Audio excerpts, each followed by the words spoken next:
Hey guys, welcome back to another First Tech Challenge Crash Course. Today I'm going to be talking to you about illegal robot parts so you know what to do and what not to do when building your robot. Let's get started.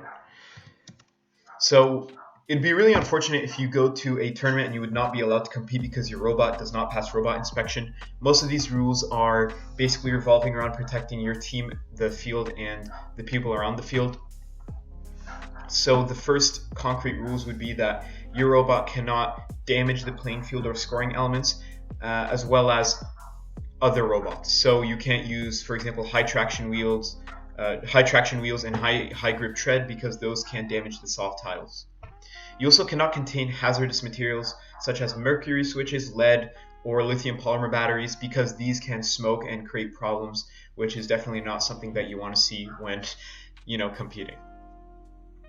You also cannot use anything that has a risk of entanglement, that being, that pretty much anything that's kind of, sticking out of your robot and flying everywhere.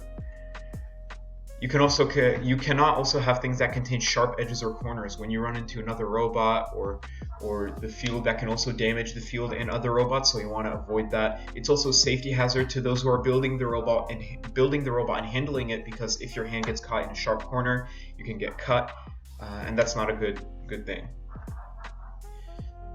You also cannot have animal-based materials or liquid or gel materials. If these spill, there's going to be a big mess. Soft tiles are made out of foam, and these can basically damage the field. The next one is kind of funny because there's a story behind it. So those that contain materials that would cause a delay of game if released, for example, loose ball bearings, coffee beans.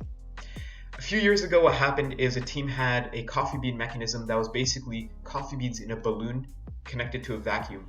When that vacuum would turn on, the coffee beans would basically grab onto any item and kind of almost like a claw, but it would grab onto any item of any shape and pull it up. What happened is this balloon popped, coffee beans were everywhere, and this rule was created. So they didn't pull coffee beans out of thin air.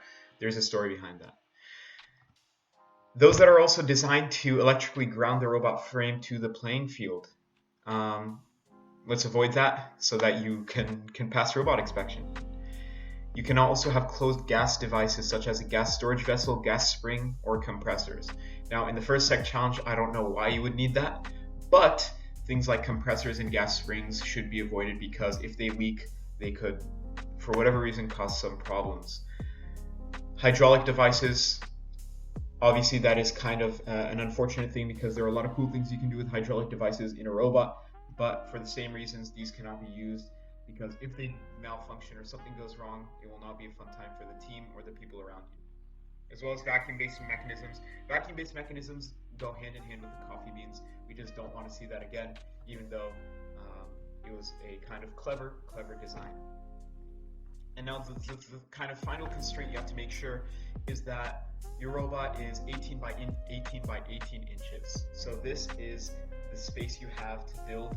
You cannot get around this because they do have a cube that fits over your robot. If the cube does not fit over your robot during robot inspection, you will not be allowed to compete. So your robot must be 18 by 18 by 18 inches, and those are kind of the things you basically have to avoid in the First Tech Challenge if you want to compete with a robot. Thank you guys for watching. Take care.